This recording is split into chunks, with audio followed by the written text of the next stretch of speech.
All right, the week for week, what are we in? Week 10. I don't even know what week it is, all right? Trying something a little new here. All right, got a little video up here so you can look at my ugly mug while I do these. My voice is finally starting to come back. For those of you that didn't know, I had surgery a week ago tomorrow, and so I had to have my tonsils removed. The pain still, so it's gonna be short and sweet, probably not as intense. Get to see my beautiful apartment here behind me, but so let's hop right in here and look at game of the week for week 10. It's already 2 games I think that are played, and one of the better games with the Dolphins and Chargers. I thought that was going to be a good game, and it ended up being a field goal game for Miami. This Packers and Titans come out with a good victory. That's a good victory for a young team that needed a win. Looking at some of the other games here real quick, the Browns, I should say, are going to go face the Ravens. The Texans are going to face the Jaguars. It seems like all the teams that I would pick is going to be the same teams every single week. So I'm trying to find some new teams to pick here. Broncos are going to travel to face the Saints. The Rams are going to travel to face the Jets. Falcons are going to see the Eagles. Chiefs are going to see the Panthers. Bears and Bucks. Vikes and Redskins. 49ers are coming to see my Cardinals. They owe me. They're one of my few victories this year. Playing terrible. I got to figure this out. And then the Cowboys facing the Steelers, Seahawks, and Patriots. It's going to be another really good game. I think it's a new owner with the Seahawks, and the Patriots are red hot right now. Problem is I picked the Patriots several times, and so I'm trying to pick some new teams. The Bengals and the Giants is another game that really intrigues me, and I can't wait to kind of see how that one comes out. I'm going to go with the Redskins and the Vikings game. The Vikings are going to travel to face the Redskins. Both of these teams are sitting at 5-3. Let's look at a few team stats, though, before we look at some individual stats. I think you're going to see some interesting connections between these two teams because they both play very similar football. So on offense, both of these teams are going to be rated towards the middle, the upper middle. The Vikings come in towards that upper echelon. They have 3,859 total yards, 1,934 passing yards, 815 rushing yards. Both of these teams, I thought, but both the defense, and much better defense than I thought they would pay compared to their offense. Their offense usually I thought would be a much better. 12 passing touchdowns for the Vikings, 11 rushing touchdowns for the Vikings.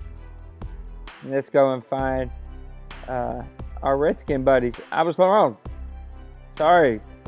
See, I don't do all of my homework, mainly because I was just trying to knock this out really quick. The Redskins actually have the worst offense in the league. They only have 1,802 total yards, only 503 yards rushing. We're going to look at that. That's really shocking to me. 7 passing touchdowns, 7 rushing touchdowns. Let's look at defense. Redskins come in at number 2, 2,029 yards allowed, 1,400 through the air, 588 on the ground, 121 points allowed, which is really good through 9 weeks. They have 19 sacks. This team really gets after the quarterback, and they do a really, really good job at that. I have to ignore my text messages from my boss. Yeah, she won't leave me alone here because I haven't been at work in a week. And yes, we're talking about Deuce McAllister. So anyway, we're going to move right along here. They got 5 forced fumbles and 13 interceptions. The Vikings, I thought, were going to be a little higher than this, but they're still in the upper echelon of the league. 1,790 passing. Okay, leave me alone. Sorry, guys. 544 rushing yards, 122 points, 23 sacks from this team. They really know how to get after the quarterback. Only 4 forced fumbles and 4 interceptions. A team that I thought would actually get a whole lot more interceptions, turn the ball over more. They do get after the quarterback. Excuse the voice here. I'm trying to fight through this and knock this out. Let's look at some individual player stats. I think you're going to see some things that are intriguing here. Not my Cardinals. We don't want to look at those guys. They're pretty terrible. Let's look at the Vikings first. Teddy Bridgewater is actually having an okay year. 12 touchdowns, 10 interceptions. You want to see that interception number come way down, but he is passing 61%. 61% completion percentage. I got it out. There you go. I thought that number is pretty good. You don't like the 10 interceptions. You want to see that number be much lower than that.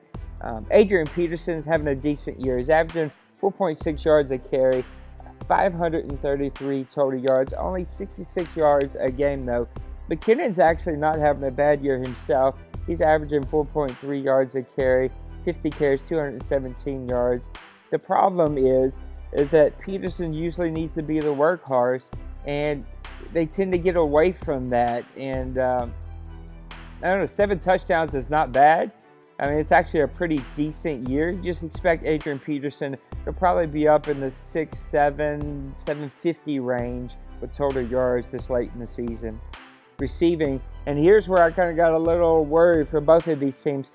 Both these teams, their tight ends lead their team in receptions.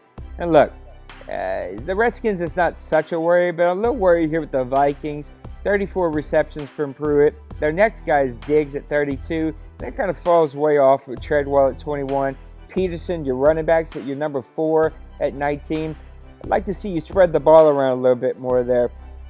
Of course, you have a stud in Diggs, and Treadwell's going to be a pretty good player. All for 10 yards per reception. 4 touchdowns for Pruitt, 4 touchdowns for Diggs. So both these guys are playing really well. I just kind of worry whenever I begin to see a tight end lead a team in receptions. Not against the rules, just like to see you mix it up a little bit. Not going to look at blocking. Going to hop over here to defense. Get a little water in there. Kendricks is an absolute stud. This guy flies all around the field. 57 tackles. He's got 11 tackles for loss. So he's really making plays. He's getting in the backfield, making plays on the running back. He only had an interception. So maybe he's not that kind of playmaker for you, but the guy's a tackling machine, and he's absolutely blowing plays up in the backfield. Where you're going to find this to be really surprising is Everson Griffin, there we go, 9 sacks on the year. He really gets after the quarterback. The 6-year veteran out of UFC really makes around the corner. He's making plays for this Vikings defense that's young and fast and knows how to get after the quarterback. You'd like to see Joseph with 4 sacks there, getting a lot of pressure, even Floyd with 2. A lot of pressure right up the middle. Hunter's coming off the other end. The defense is fast and quick, and he's getting after the quarterback even here in the OMFL. Not a lot of interceptions from this team, only 4. Lamar Barr, Waynes. I thought that number would be much higher. You're getting after the quarterback so much. You figured you'd force into some bad throws and some fumbles. This team really, I would assume that they drop a whole lot of them. They also don't get a whole lot of forced fumbles. I think they only have 4 on the year.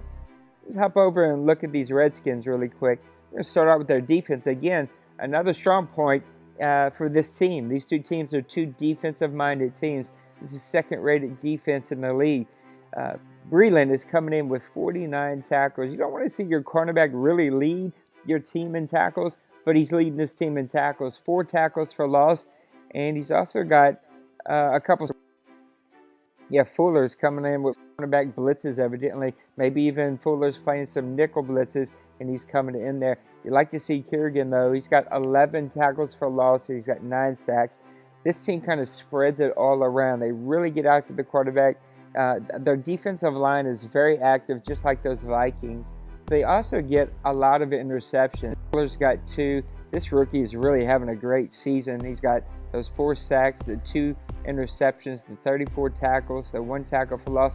Guys really flying around the ball and making plays. Foster, Norman, all these guys have some interceptions on the year. So this team really flies around, and they know how to get to the pass quarterback. There you go. Couldn't think of it for a second. But here's where they really struggle. Even though the Vikings have a decent offense, the Redskins, as you've seen, came in last in total offense, and Kirk Cousins isn't helping at all. Only 1,400 total yards, 7 touchdowns, 5 interceptions. The guy only has 53% completion percentage. He's really struggling this year. Not good quarterback play for the Redskins. The rushing attack really isn't any better, which is shocking to me. They have Matt Jones and they have the rookie Marshall. You'd expect these guys to be playing much better. Jones has under 400 total yards, only averaging 4.1 yards a carry. He's got 4 touchdowns on the year. Not terrible, but not really great. Here's the shocker, though, for me. Keith Marshall, he's only got 2.4 yards per carry, only 2 touchdowns. This guy's a stud and clearly isn't finding his groove just yet in Washington. And just like the Vikings, here where I begin to get a little worried is when I see Jordan Reed, the tight end, leading the team in receptions.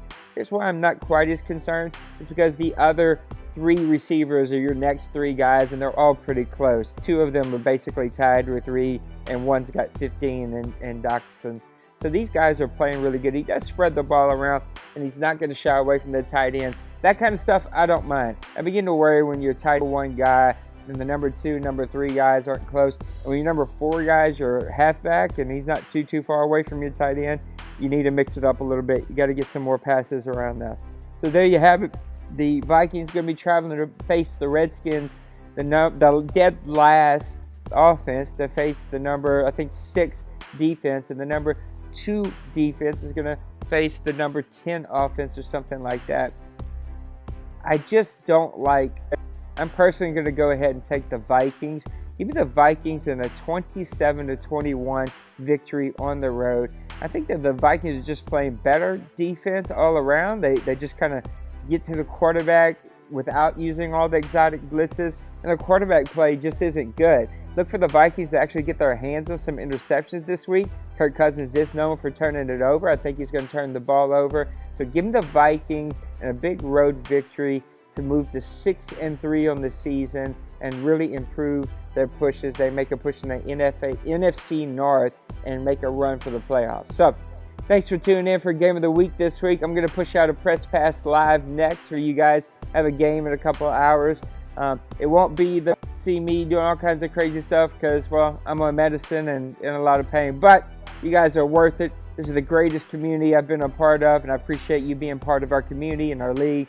Just doing some key assets that are out there. Go to grownfolksoc.com. Check out our website. Make sure you check out the Twitch. OMFL Nate is my Twitch, but it's kind of the Twitch for the entire league. Also, Nate Dogg 21 2000 or Grown Folks on YouTube. You'll see our channel community. I want you to check us out. Tons of videos from our new FIFA team. The Coach Mode League is getting fired up, so lots of new stuff out there. The WWE League is coming to an end, getting ready for the new season here in about a month. So you want to check out those last couple of shows. Look, it's been a pleasure. Thanks for tuning in and putting up with me. We'll see you on the other side. Peace out, man.